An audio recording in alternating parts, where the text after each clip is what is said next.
La nueva Vitamin Water Zero Sugar Pineapple Passion Fruit está llena de vitaminas, así como la cantidad de pez en esa oración. Llena como tu bolso, ese que le quitaste a tu ex. O como ese apartamento costoso. O el tráfico en hora pico. Más pico que nunca. Llena como tu agenda. 3 compromisos a las 5. Obvio. Toma una Vitamin Water. ¿Ya te dije que está llena de vitaminas?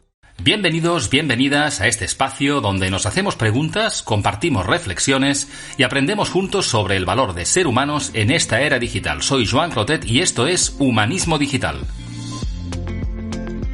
Cada vez veo más filósofos que se están empezando a preguntar si realmente necesitamos tanta tecnología.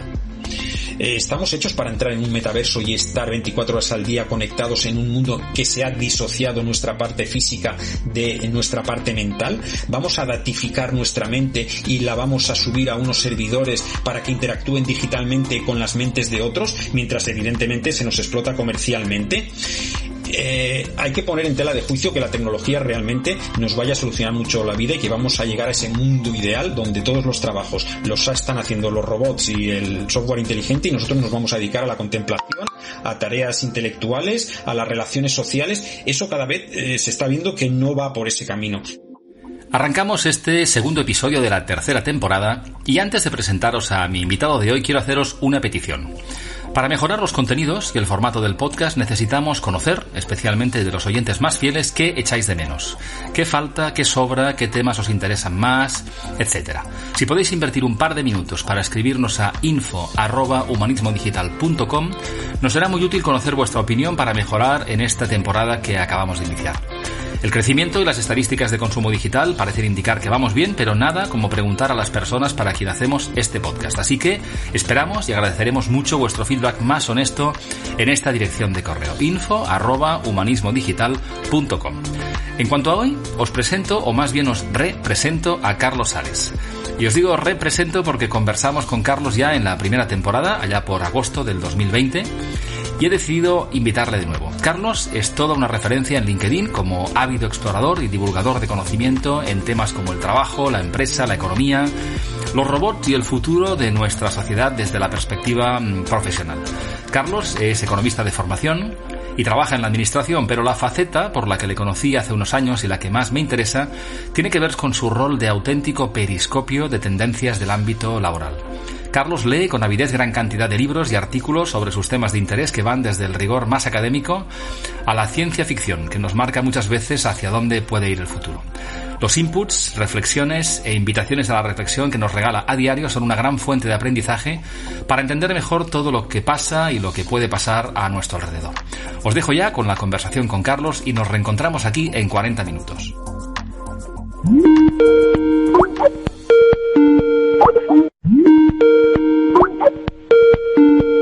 Buenas tardes, Carlos. ¿Qué tal estás? Buenas tardes, Joan. Encantado de estar otra vez contigo aquí. ¿Cuánto tiempo sin vernos las caras, eh? Hemos hablado hace poquito, pero vernos, pues bastante tiempo. Exactamente te diré cuánto tiempo. Casi 2 años. Porque presencialmente sí. Claro. Bueno, presencialmente más de 2 años y sí. Si no estoy equivocado, pues eres primero, agradecerte que aceptes de nuevo la invitación, porque eres el primer repetidor en este podcast, con lo cual fuiste de los primeros invitados, los primeros atrevidos y repetimos, y eso fue en agosto del 2020, en plena pandemia. Claro, es que estábamos hablando de pandemia, de confinamiento. Yo estaba pensando en cuando quedamos presencialmente a tomar un café, que esto sí que ya fue hace 3 años por lo menos. Sí. Claro, los últimos años todo ha sido virtual. Demasiado tiempo. Le pondremos remedio a eso también. Pero sí, por supuesto. Ahora ya todo el mundo sale, o sea que ahora no habrá ningún problema. Ahora ya no tenemos excusa para esto, ¿no? Muy bien, Carlos. Oye, pues lo dicho, muchas gracias por aceptar la invitación y conversar una vez más, que auguro que como siempre será interesante. Te tengo muy presente porque los que lo saben pues lo podrán verificar, y los que no lo descubrirán hoy, eres una persona muy prolífica en difusión y análisis de contenidos desde mi punto de vista de interés. Con lo cual, cuando preparaba un poco las preguntas, pues creo que había demasiadas. Así que yo te voy poniendo temas en la mesa para escucharte y hasta que nos dé, digamos, en un tiempo determinado. Pero bueno, quiero empezar con la pregunta habitual para las personas que no te conozcan, y es: ¿quién eres, Carlos? ¿A qué te dedicas ahora? ¿Y qué te ha traído hasta este momento de tu vida? Pues mira, para presentarme, me llamo Carlos Ares, soy de Barcelona y, bueno, académicamente lo que se suele decir que yo soy licenciado en económicas. Pero sobre todo yo lo que diría es que soy una persona tremendamente curiosa y que necesita estar constantemente aprendiendo y formándose. Yo te diría que desde pequeño me leí todos los cómics que había por haber de todas clases y categorías. Luego seguía con las novelas de ciencia ficción, de Asimov, de Arthur Clarke. Siempre he necesitado estar siempre formándome y aprendiendo. Entonces, bueno, he trabajado en empresas de telecomunicaciones y a raíz de un ERE, pues comencé a preparar oposiciones y ahora estoy como funcionario en el Ayuntamiento de Barcelona. Pero siempre tengo esa otra profesión que yo llamo al margen en mi tiempo libre, que es la que me dedico a formarme y a crear este tipo de contenido específicamente para LinkedIn. De hecho, ahora que lo dices, recuerdo cuando nos conocimos presencialmente, que una de las cosas que recuerdo de esa conversación es que me dijiste: el trabajo que tenías en aquel momento, el que tienes ahora, tiene que permitirte la libertad también de poder dedicar parte del tiempo del día a hacer eso. Porque, como decías al principio, una cosa es lo que estudiamos, lo que dedicamos y lo que somos. Y tú ya entonces me decías: yo necesito, por mi perfil de curiosidad, analizar, leer, divulgar y bueno, protegías tiempo de tu día para eso. Con lo cual, bueno, pues Sí, todos en nuestro tiempo libre tenemos algo que nos llena. Yo siempre recomiendo un libro que es El elemento de Ken Robinson, que creo que todo el mundo tendría que leer y que en todas las universidades, en los primeros cursos, les tendrían que recomendar. Encuentra aquello que te otorga un propósito vital, que te gusta, que te hace estar horas y que no te cansas, que te retroalimentas con una especie de estrés positivo. Entonces, todos tenemos algo, pero muchas veces es muy difícil, casi imposible alienar el trabajo con esta vocación, con este propósito vital. Entonces, intenta llevarlo de forma paralela, no renuncies a él, tienes que tener tu espacio para desarrollarte, para ser bueno en aquello que realmente te llama. Muchas veces lo que pasa es que no hay una remuneración económica y ese es el problema, que no hay un mercado que te pague por él, pero aún así te llena tanto que dedicas las horas libres a este propósito, a esta finalidad. Por eso este libro, El elemento de Ken Robinson, para mí sería de lectura obligatoria a cualquier estudiante universitario que nos esté escuchando. Es un gran consejo y ojalá un día llegue eso, ¿no? Que en parte de la educación, digamos, de la gente joven, más joven que tú y que yo, cosas como estas de autoconocimiento, pues se le dedique más tiempo, ¿no? Mira, hablamos de profesiones y hablamos de a qué nos dedicamos y aparte de aquello que es remunerado o no, pero aquello que nos llena no solamente el bolsillo. Y estamos en un contexto, pues, como sabes, movidito, que lo ha sido siempre, por muchos factores, y ahora los veremos contigo. Pero en los últimos 2 años pues se incrementa todavía, ¿no? Es decir, incertidumbre, cambios, digitalización acelerada, que eso hace ya bastante tiempo que ocurre, y eso complica muchas decisiones y una de ellas tiene que ver con el trabajo, ¿no? Con lo que somos y queremos ser profesionalmente. Entonces yo, siguiendo un poco el ciclo de la vida de una persona, me gustaría preguntarte de entrada, pues, ¿cómo deberíamos decidir qué estudiar cuando somos jóvenes? Vale, esta es una de las preguntas del millón y yo por familiares y amigos que tengo ahora que están pensando en qué estudiar, muchas veces me lo comentan. Dar una respuesta taxativa es muy difícil, por no decir imposible, porque nadie sabe el futuro, lo que nos va a deparar. En principio, yo por ejemplo lo que estoy viendo es que la mayoría se están decantando por ingenierías, por robótica, temas medioambientales, para crear un futuro más sostenible, porque por ahí es donde se ve que se va a crear más empleo. Entonces, en principio, pues les diría que se orienten hacia algo tecnológico, medioambiental, que va a ser un gran espacio, un gran nicho de oportunidades. Y también les diría algunos consejos que yo, si pudiera, volviera atrás en el tiempo, me diría a mi yo universitario. Uno de ellos, por ejemplo, es que no se preocupen por las notas. No se preocupen por las notas. Yo era de los que, si aprobaba por parciales, estudiaba para ir al final a subir la nota. Esto era la titulitis propia de la época. Y además esto lo comenté hace poco en un post y me encantó la respuesta que me dio una persona. Dice, totalmente de acuerdo contigo. Y me dijo, tú cuando vas a un dentista, por ejemplo, le pides las notas, le pides el expediente académico y si no te gusta porque no tiene muchos sobresalientes, vas a buscar a otro dentista que haya tenido más sobresalientes en la carrera. Esto es absurdo. Solamente comentarlo nos suena absurdo. Las notas no sirven. Tienes que aprobar, tienes que implicarte, pero no te obsesiones. Yo me lo repetiría. Si se crea una máquina del tiempo, me lo diría a mí mismo. No te obsesiones con las notas. haz otra cosa. En lugar de dedicar tiempo para subir nota y en lugar de, si tienes un aprobado, ir a ver si tienes un sobresaliente, dedícate, yo me diría a mí mismo, busca prácticas cuanto antes. Busca empresas para empezar a hacer prácticas cuanto antes por una razón. No solamente por el hecho de empezar a ganar dinero, que eso también, sino para saber cómo funcionan las dinámicas de la empresa.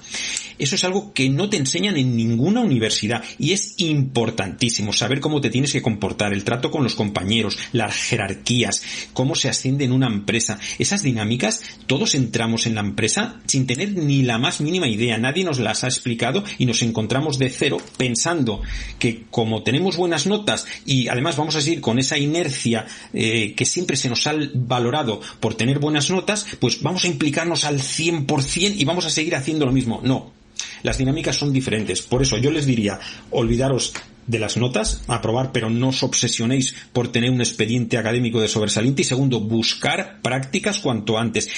Estar allí de observadores, mirando cómo se comporta la gente, qué hacen, cómo te tratan, las tareas. Quitarte de la cabeza ese mundo de pájaros que tenemos, que muchas veces nos lo ponen las series y las películas. Mucha gente, yo he leído estudios de cómo cuando dan series de éxito de médicos o de abogados se incrementa de forma brutal las vocaciones y los números de matriculados en estas carreras, porque la gente piensa que realmente el desarrollo de su profesión va a ser como en las series de televisión. Esto es cierto. Por eso les diría que busquen prácticas cuanto antes para ver cómo funciona la realidad. Y si tienen algún referente que les puede transmitir estas dinámicas, pues claro, mucho mejor. Entonces, resumiendo, estudios relacionados con la tecnología, con lo que se llaman las STEAM, y temas medioambientales para que sea el futuro más sostenible, y sobre todo no obsesionarse con las notas y buscar prácticas cuanto antes para saber cómo funciona el mundo laboral. Yo esto, Carlos, coincido mucho contigo y tiene que ver en parte quizá por la generación de la que venimos, nuestra propia experiencia. De hecho, no hemos dicho, asumo que tú como yo eres de la década de los 60, vamos a dejarlo en esa década, ¿no? Con lo cual también lo que hemos vivido y de qué generación venimos también ayuda también a interpretar, pues, que desde qué mirada conversamos hoy, ¿no? Y mira, un ejemplo personal que ilustra lo que dices tú, ¿no? Mi hija, por ejemplo, la pequeña, pues ha terminado su formación, pues en el mes de mayo, y por suerte para ella, pues ha encontrado trabajo, y le sorprendió en la entrevista, pues lo que tú decías, ¿no? Me dice, oye, no me ha preguntado nada de la academia ni de mis notas. Y digo, pues claro, Laura, me ha preguntado si leía mucho, me ha preguntado qué temas me interesaban, y estaba testeando básicamente personalidad, actitud, porque el resto lo daba por asumido, ¿no? Y eso es algo que, claro, cuando estás en ese cambio de mundo, y me gusta que plantees esto, es decir, oye, cuando te dedicas a tiempo completo a formarte, es fantástico, es casi un privilegio, que no debería serlo, pero hay que incorporar más cosas y hacerlo pronto. Y fíjate, has mencionado también en tu respuesta, decías, si le hablo a mi yo universitario, pero claro, no todo el mundo tiene capacidad o voluntad para llegar a una universidad. Entonces me gustaría pensar en personas en sentido más amplio, y quería preguntarte también hasta qué punto opinas tú que el contexto en el que nacemos, vivimos, pues determina, ¿no? ¿Nos marca para siempre o nos condiciona en nuestras decisiones? ¿Cómo afecta el contexto del que venimos en relación a nuestra orientación y desarrollo profesional futuro? Claro, este es un tema básico, importantísimo, crucial. Hay muchísimos estudios, yo mismo he compartido muchísimos artículos que han salido en muchísimos medios que dicen básicamente que tu código postal determina en gran medida cuál va a ser tu nivel de estudios y los logros que vas a conseguir laboralmente. Esto realmente hay que desengañarnos. Realmente el capital cultural y económico que se hereda de los padres es uno de los factores más determinantes a la hora tanto de elegir determinado tipo de estudios como luego tener acceso a una red de contactos. El ascensor social, todos los estudios, cualquiera que lo ponga en Google y busque ascensor social, lo primero que le sale es no funciona. No funciona. Si naces en una determinada clase social, lo más probable es que continúes en esa clase social. Mira, te voy a poner un ejemplo. Tengo unos conocidos que él tiene un despacho de abogados desde hace uno de abogados y otro de arquitectos. Entonces tiene un despacho de arquitectos ya desde hace mucho tiempo. Su hijo está estudiando arquitectura.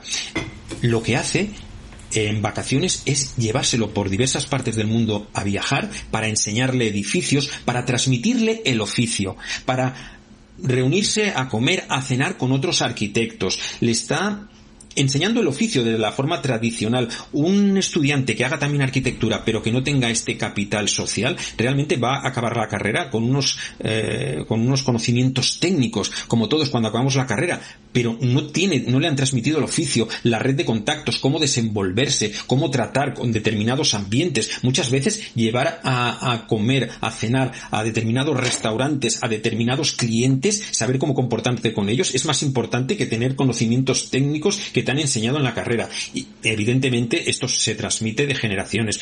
Entonces, por desgracia, el código postal es uno de los factores más determinantes a la hora del desarrollo profesional que vas a tener, y esto, ya lo digo, cualquiera que busque en Google le saldrán docenas de estudios de sociólogos que te lo explican. Que lo reafirman, ¿no?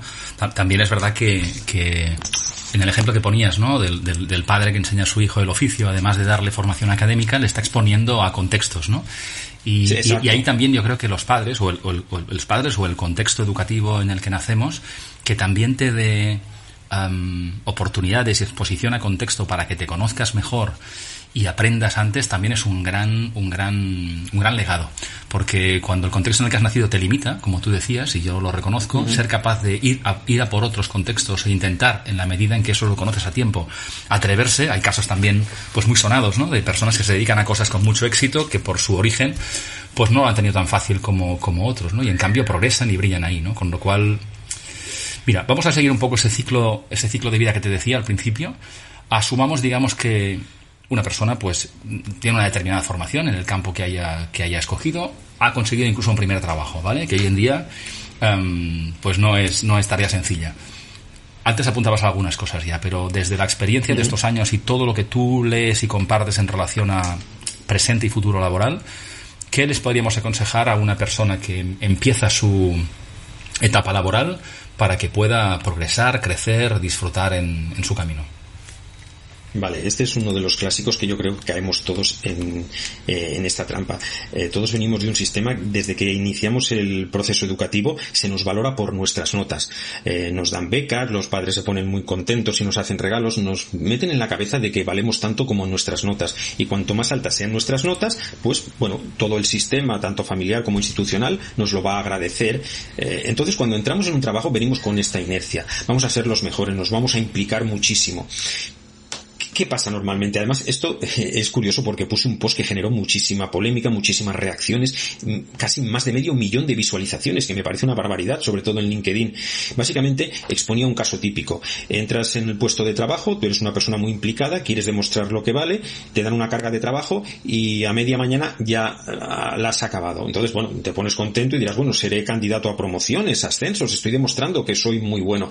Pues no, lo que te decía antes de buscar cuanto antes prácticas es para saber cómo funcionan las dinámicas laborales.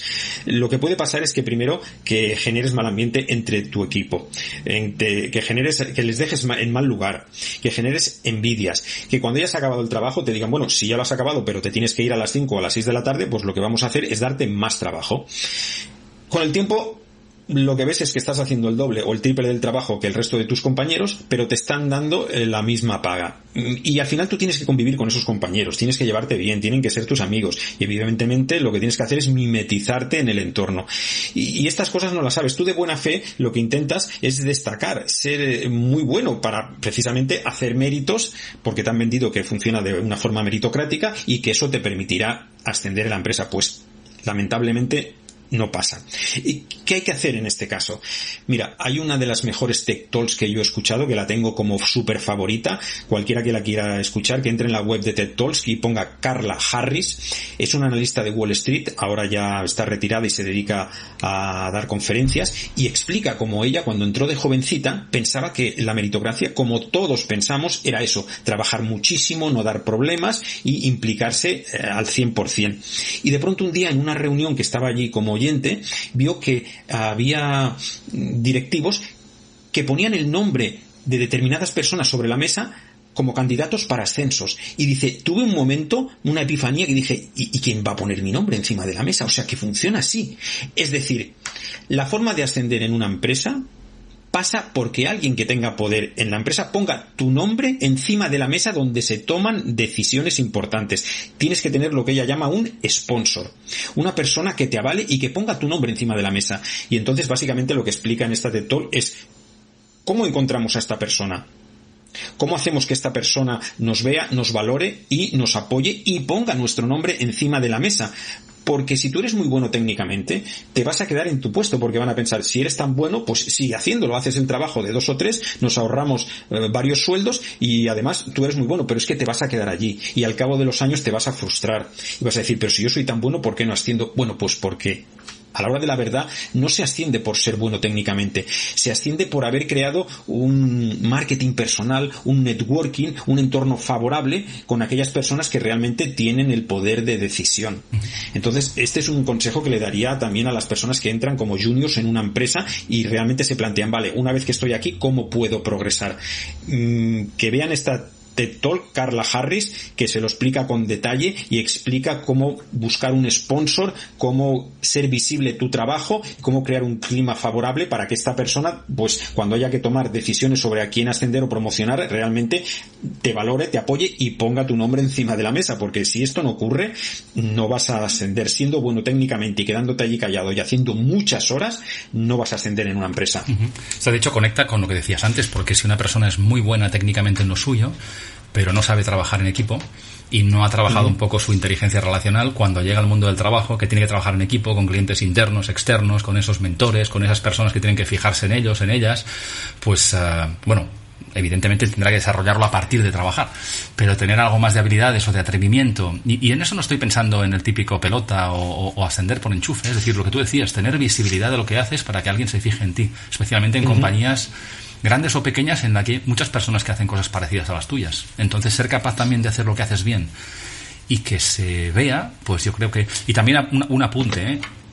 Hay compañías organizaciones quizá más maduras en las que hacen o que ponen el foco en las personas de una manera un poco más decidida y que definen, digamos, itinerarios profesionales para cada...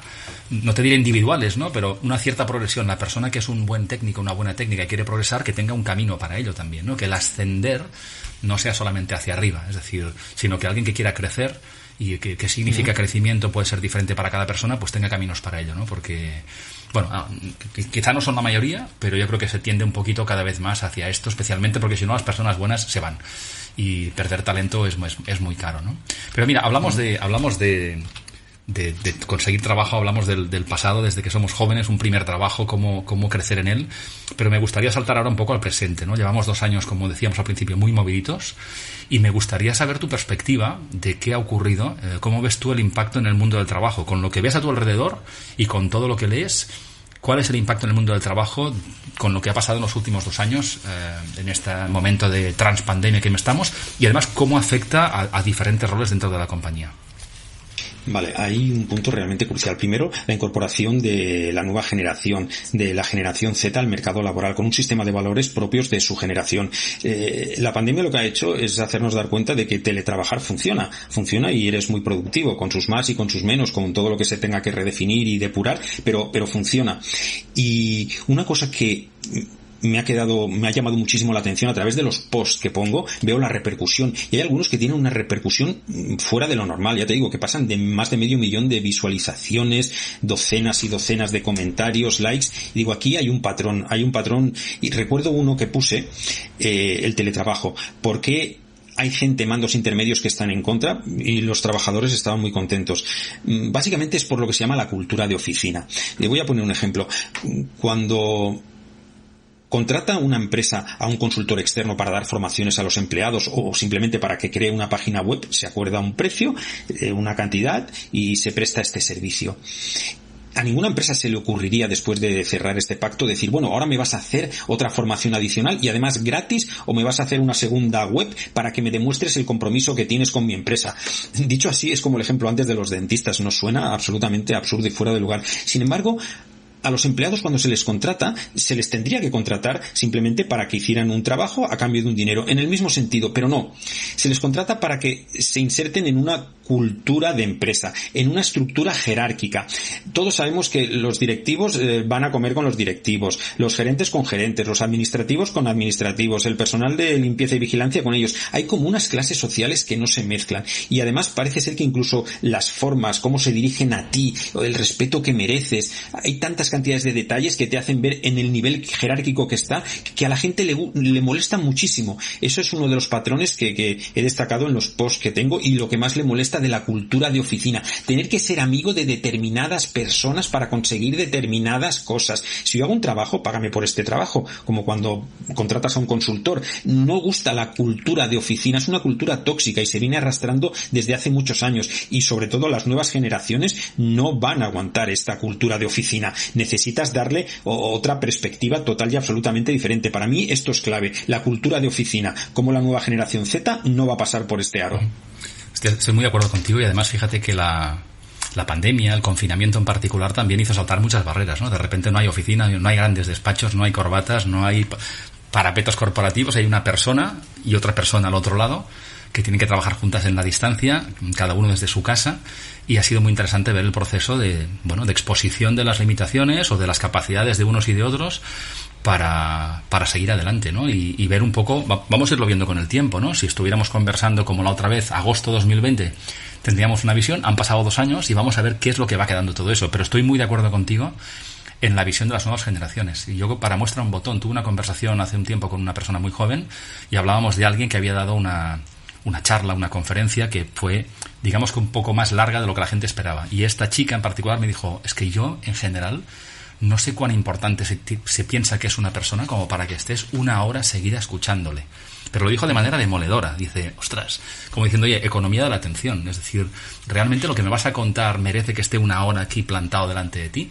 Y me pareció sano decir, oye, era una persona que había dado una conferencia delante de gente muy joven y que, bueno, pues explayó más de la cuenta, ¿no? El impacto fue decir, oye, cuéntame cosas que me sirvan, que me interese, pero 1 hora de mi tiempo y de mi vida delante tuyo, sí. Respeto, equilibrio y respeto, ¿no? Y creo que las nuevas generaciones tienen algunas cosas, no sé si más o mejores o peores, pero más claras que las podía tener yo hace muchos años, ¿no?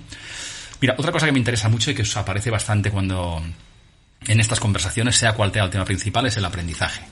Y se habla mucho en los últimos años de aprendizaje permanente. Hemos hablado antes de la dificultad de escoger formación al principio de nuestra vida, de nuestra carrera, y ahora se habla mucho de tener esa propiedad sobre el aprendizaje, ¿no? Aprendizaje permanente, constante y propiedad sobre él, ¿no? Si además estás en una empresa, una organización que invierte en personas y que te acompaña en el proceso, chapó, pero necesitamos que las personas aprendan de manera constante. Yo quiero preguntarte esto en qué consiste, cómo se hace y qué deberíamos o podríamos hacer que vaya más allá de la formación reglada, digamos. Y claro, el concepto de formación para toda la vida ya es un concepto de mis padres o abuelos, que iban simplemente o a una formación profesional o a la universidad, llenaban la mochila con unos conocimientos y a partir de ahí pues se acabó. Entraban en una empresa y se jubilaban, y con los conocimientos que habían adquirido, alguna formación de vez en cuando que le daban en la empresa, y con ellos ya tenían. Esto evidentemente ya es de la época de los dinosaurios. Con esto yo siempre digo que ir a la universidad es como si te compras una estantería en IKEA. Te da una estructura, te da una armazón ir a la universidad, y el resto de tu vida te la tienes que pasar tú llenándola de contenidos, de conocimientos y de libros. Para eso te tiene que servir la universidad, para que a partir de entonces te pases toda la vida aprendiendo. Además, hoy en día, yo por ejemplo, leo constantemente artículos de la Harvard Business Review, del MIT, de Fortune, de Forbes, porque son accesibles, porque cualquiera puede entrar y leerlos. Tienes una cantidad quizás a veces limitada al mes, pero puedes entrar a leerlos, no tienes excusa, porque la mejor formación del mundo la tienes a tu alcance.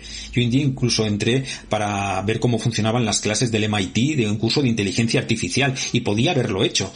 O sea, no tienes absolutamente ninguna excusa, pero pensar que depende de otros tu formación, ese sí que sería un gran error.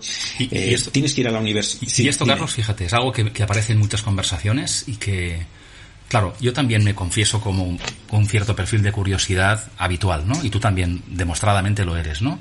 Pero al final también, ¿qué motiva a una persona a tener esa inquietud por formarse constantemente? Porque muchas personas te dicen, bueno, a ver en la empresa en la que trabajo, a ver si se decide a darme algún curso, ¿no? Totalmente a la espera, totalmente reactivos. Entonces, ¿cómo estimular que una persona esto vea la utilidad que tiene y dedicar parte del tiempo de su vida a actualizarse? Porque muchas de las personas con las que he hablado son, en mi opinión, demasiado reactivos, ¿no? O esperan un retorno muy inmediato de dedicar a decir, oye, esta formación está bien, pero esto tiene que ser en el horario laboral, ¿no?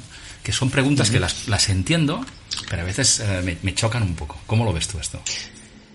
Claro, aquí hay que tener un perfil muy concreto, y esto recuerdo un artículo que hablaba de ello, de tener perfil del explorador, de estar constantemente deseando aprender cosas nuevas. Eso también es verdad que un poco se tiene o no se tiene.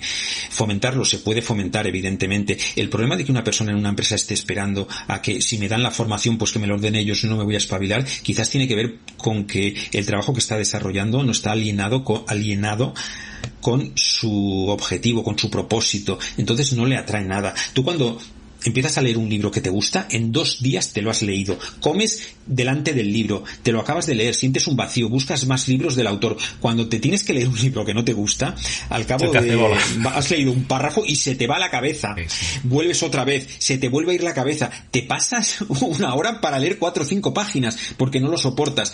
Entonces un poco también es que tu desarrollo profesional intenta en alguna medida que vaya a la par con ese propósito vital, con lo que te gusta, con lo cual te pasaría horas. Entonces eres tú el que te buscas la formación, porque te gusta tanto que yo, por ejemplo, cuando entré en la operadora de telecomunicaciones Amena en el 99, cuando salió al mercado, dije, vamos, la empresa de mi vida, una empresa de telecomunicaciones, de telefonía, acaba de salir al mercado. Cada mes salía un terminal nuevo. En esos momentos había un 40% de penetración de telefonía móvil y todo era crecer. Entonces no solamente cada mes salían teléfonos nuevos, sino que los sistemas informáticos había que volverlos a cambiar, adecuarlos a la realidad, a los servicios que se prestaban. Para mí era fantástico estar constantemente aprendiendo y cosas que me gustaban. Mi tiempo libre me lo pasaba en páginas web mirando a ver códigos de telefonía móvil, nuevos modelos. Claro, si esto no te gusta, yo entiendo que es muy pesado. Entonces intenta buscar un empleo dentro de las medidas de las posibilidades de que sea algo que a ti te guste y que estarías muchas horas también formándote a este nivel. Bueno, es que además, Carlos, si conectas con lo que te gusta, como tú decías, el tiempo se te pasa volando y se activa en ti ese placer de aprender y estudiar. A lo mejor es algo que no tiene nada, como decías al principio, nada que ver con lo que haces profesionalmente, pero reconectas con aquello que te hacía disfrutar de niño, o te hace disfrutar los fines de semana, o te hace disfrutar cuando sueñas que cuando me jubilo dentro de tropocientos años me dedicaré a no sé qué, que es mi pasión. Que a mí esto, ostras, lo entiendo, pero estos sueños aplazados en decir, oye, no hace falta esperar tantos años. Es decir, dedica una pequeña parte de tu tiempo a leer, a explorar. Estamos en una auténtica Disneylandia, ¿no? Es un supermercado ilimitado de conocimiento, gratuito. El límite es tu iniciativa, tu tiempo, tu motivación, ¿no? Vamos, yo creo que si hay algo que sobran hoy en día son contenidos para formarte. Sí. Yo muchas veces es que me faltan horas en mis días libres para poder leer los libros que me compro más libros. Tengo una pila de libros y he visto que me compro más libros de los que tengo tiempo físico para poder leer. Yo desearía que me pusieran un cable como a Neo en Matrix para irme enchufando los conocimientos porque no tengo tiempo físico de leerlos. Sí, eso dicen, a ver si es verdad. Pero fíjate, ¿ves? Compras muchos libros y conecto con lo que decías antes de IKEA, ¿no? Es decir, la universidad te da un marco, te da una estantería, pero viene sin manual de cómo montarlo. Con lo cual la capacidad de cómo tener esa arquitectura mental, de qué piezas, la capacidad de seleccionar buenos contenidos, por ejemplo, es clave también, ¿no? Especialmente con tanta profusión, ¿no? Entonces, hay habilidades nuevas también que, bueno, son nuevas, no sé si nuevas, pero que se han acelerado en los últimos 10-15 años, ¿no? Y en las que también hay que trabajar, ¿no? Mira, has tocado un tema que también me interesa mucho, que es el tema del propósito, ¿vale? Vamos a un tema un poquito más introspectivo, más profundo. Ahora todas las compañías o muchas empresas, digamos, después de toda esta etapa que hemos pasado, pues intentan conectar con algo que va más allá del objetivo de la empresa, que tenga un sentido en el impacto que tiene pues la actividad de esa empresa en su entorno, en la sociedad, en el planeta. El propósito, más protagonista en el ámbito organizativo y también en las personas. ¿Hasta qué punto crees que eso es, a fecha de hoy, interesante, importante, vital? No sé. Y luego si está al alcance de cualquiera y crees que es algo que debería estar en una conversación o una persona tenga presente en diferentes momentos de su vida. Claro, antes lo que hablábamos es que toda persona tiene algún propósito vital, por eso recomendaba el libro de Ken Robinson, El Elemento. Yo lo que he visto cuando veo empleados jóvenes que entran a trabajar 20 y pocos años, 24, 25, es que realmente les cuesta mucho comprometerse con una empresa que no esté alineada con sus valores. Tienen una serie de valores y una especie de propósito vital, algo que le gustaría hacer, y si no están alineados realmente cuesta mucho el compromiso. Además piensa que es una generación que le cuesta mucho concentrarse a todos. Los teléfonos móviles, las aplicaciones nos han robado la capacidad de concentrarnos y de estar varias horas leyendo tranquilamente sin mirar el móvil. Entonces la mayoría, yo lo que he visto es que buscan alinear ese propósito vital, eso que les da energía, el que saben que son buenos y realmente pasan los años y dices, he estado haciendo realmente lo que me gustaba.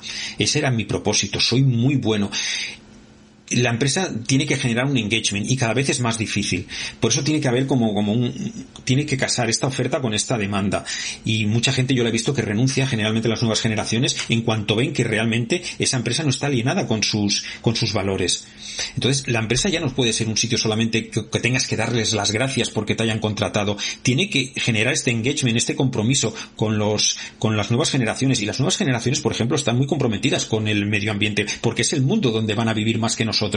Y por lo tanto, no puede ser que una persona de su edad esté trabajando en una empresa que es contaminante, que está generando unas externalidades negativas, que nos está perjudicando la salud y que, bueno, tú estés satisfecha y te creas que puedas estar implicado trabajando en este tipo de entornos. Tienen que adecuarse las empresas tienen que adecuar a la realidad, a los valores sociales y a las nuevas generaciones que van a ser sus trabajadores. Sí, importantísimo. Y además, fíjate, en procesos de selección, ahora que en el tema de talento, pues siempre es complicado encontrar trabajo y en el otro lado encontrar a la persona oportuna para el puesto, ¿no? Y hay conversaciones de entrevistas de selección en que aparece esa pregunta o no aparece siquiera, ¿no? Flota en el ambiente, ¿no? Entonces, una persona, como tú decías, joven, que tiene un poco más claro qué quiere hacer o tiene un poco más claro qué no quiere hacer, que es un buen punto de partida, y ante una pregunta que tenga que ver con impacto en el medio ambiente, como el entrevistadora no tenga una buena respuesta y unos comportamientos coherentes, es que fin de la conversación. El candidato se va a otro sitio y ni te enteras por qué, ¿no? O sea que toma importancia.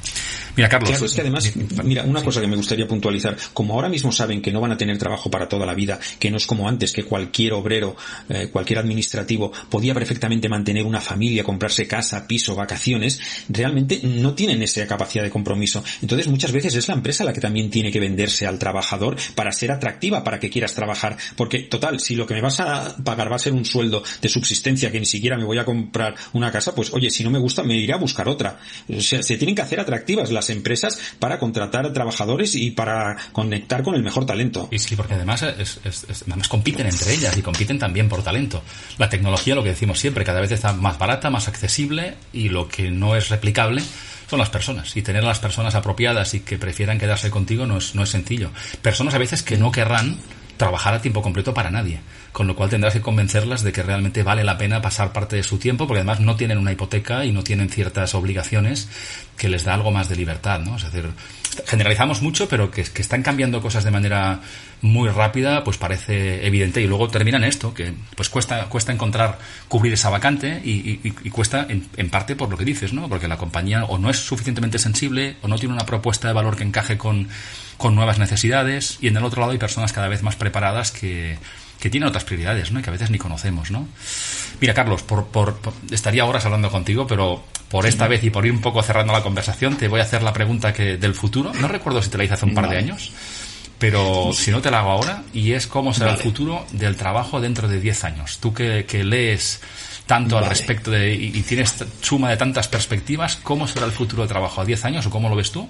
¿Y cómo ves la sociedad en el 2032?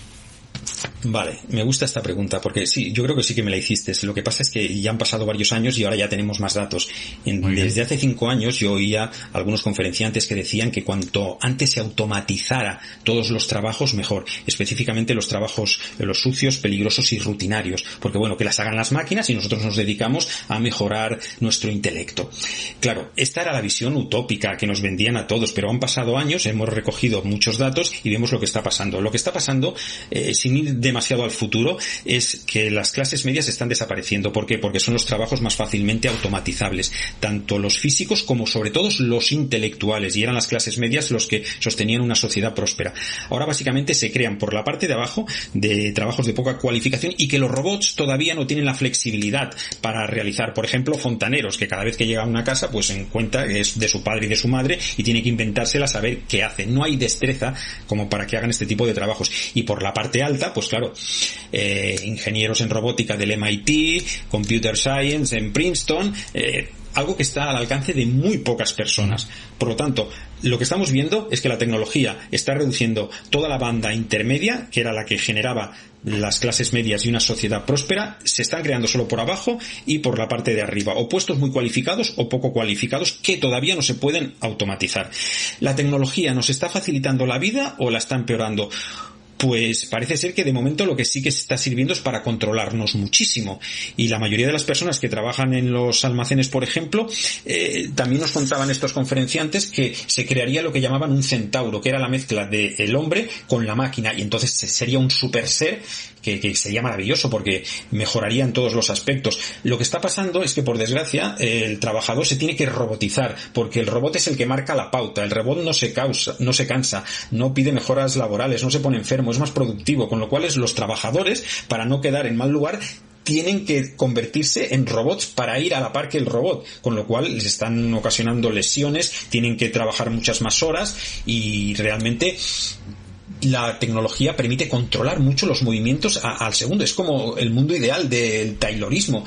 Vamos, el hombre seguramente sería feliz en esta época porque controlan hasta con pulseras que toman datos biométricos, las veces que levantas las manos, cuántas cajas coges de determinada estantería. Y cada vez veo más filósofos que se están empezando a preguntar si realmente necesitamos tanta tecnología. Estamos hechos para entrar en un metaverso y estar 24 horas al día conectados en un mundo que se ha disociado nuestra parte física de nuestra parte mental. Vamos a datificar nuestra mente y la vamos a subir a unos servidores para que interactúen digitalmente con las mentes de otros, mientras evidentemente se nos explota comercialmente. Hay que poner en tela de juicio que la tecnología realmente nos vaya a solucionar mucho la vida y que vamos a llegar a ese mundo ideal donde todos los trabajos los están haciendo los robots y el software inteligente, y nosotros nos vamos a dedicar a la contemplación, a tareas intelectuales, a las relaciones sociales. Eso cada vez se está viendo que no va por ese camino. Las tendencias que estamos viendo, por ejemplo, jornadas de 4 días, ya se están haciendo muchos experimentos de 4 días a la semana, por ahí sí que sería un camino. Llenar nuestro tiempo libre con actividades que nos lleven, porque cada vez va a haber menos tiempo disponible. Incluso he oído que algunos países se están planteando hacer ministerio del futuro, ministerio de tiempo libre, cómo gestionar toda esa bolsa de personas desempleadas, proyectos de renta básica universal. El tema va a ir más por ahí, y lo que sí que pondría el énfasis es que la tecnología había que poner en tela de juicio que realmente nos vaya a salvar, nos vaya a ayudar más que nos va a perjudicar. Habría que planteárselo, y la sociedad es la que tendría que tener un poquito el control de los desarrollos tecnológicos que se están llevando a cabo. Fantástico, ya veo que he abierto un melón al final de la conversación, sí, que nos daría para 1 hora completa, sí, con lo cual sí, te emplazo a que seguramente repetiremos y pondremos más foco en esto. Pero fíjate, me quedo también con algo, y es que esta capacidad, digamos, de observar qué está pasando a medio plazo, cómo nos va a afectar, para que podamos tomar decisiones y actuar cada uno en la medida de lo que podemos, me parece determinante, ¿sabes? Cualquier cosa, no sabemos qué va a pasar en el futuro, como decías, pero lo único que nos es válido es no hacer nada, y es esperar que alguien decida por ti. Entonces, leer, escuchar, contrastar y ver si lo que hacemos hoy seguirá teniendo validez o nos hace suficientemente felices para siempre, eso no es válido hace muchos años, no es muy compatible con pagar una hipoteca a 30 años, pero algo que sí podemos hacer es leer, es conversar, es aprender y es tomar pequeñas o grandes decisiones que nos acerquen un poco más a disfrutar más del camino. Y como disfruto con esta conversación siempre que hablo contigo, se me quedan siempre súper cortas. Bueno, yo creo que 3 horas se nos quedaría cortas. Si empezáramos un poco a entrar al detalle de cada uno de los temas, 3 horas se nos quedaríamos un podcast de esto como los youtubers famosos que se pasan 3 horas y 4 horas, como Jordi Wild, por ejemplo. Exacto. Y se nos quedaría corta. Exacto. Vamos a hacerlo en píldoras para que los que nos escuchen, pues espero que disfruten y les sea útil en esta conversación. Yo desde luego he disfrutado como siempre. Preguntarte también a dónde dirigimos las personas que te descubran hoy, Carlos. ¿Cuál es tu casa digital o tus referencias si quieren saber más de ti? Aparte que obviamente les recomiendo que te sigan en LinkedIn porque van a aprender muchísimo. Principalmente todos los contenidos que creo es para LinkedIn. Luego los comparto también en Twitter y en Instagram, pero básicamente estoy en LinkedIn y allí es donde pongo el post principal, donde pueden dejar comentarios, escribirme por el inbox, el chat que tenemos en LinkedIn, principalmente que se dirijan allí. Y si quieren en Instagram también, que es más fácil, que mucha gente me ha dicho, duplica el contenido en Instagram porque yo no sé, me manejo mejor, me gusta más el contenido, es más telegráfico, pero principalmente en LinkedIn. Simplemente que pongan Carlos Ares y salgo allí la primera opción. Fantástico. Pues pondré esas referencias en el episodio, además de las otras que has dado durante la conversación. Y nada, Carlos, muchas gracias una vez más de volver a conversar 2 años después. No pasará tanto tiempo, te lo aseguro. y a ver si lo hacemos con una cerveza en mano la próxima, y pronto. ¿Te parece bien? Vamos. Con muchas ganas lo espero, y seguro que dentro de unos meses habrá cambiado tanto ya el panorama que tendremos temas nuevos todavía para debatir. Seguro que sí. Será un placer, Carlos. Pues venga, entonces un fuerte abrazo, y muchas gracias. Igualmente. Un saludo, Joan. Bien, pues gracias de nuevo por llegar hasta aquí. Espero que el episodio te haya parecido útil. Si es así y crees que puede interesar a más personas, te agradeceré que lo compartas en tus redes para hacer llegar estas ideas aún más lejos. Y si estás en LinkedIn, te invito también a participar de la conversación sobre este episodio si nos sigues en mi página Humanismo Digital. Tienes el enlace, así como todos los mencionados por Carlos, en las notas del capítulo, y puedes acceder también a casi 50 conversaciones en las principales plataformas y siempre en mi web joanclotet.com. Nos vemos en las redes y nos escuchamos bien pronto con un nuevo invitado de interés. Hasta entonces, cuidaos mucho.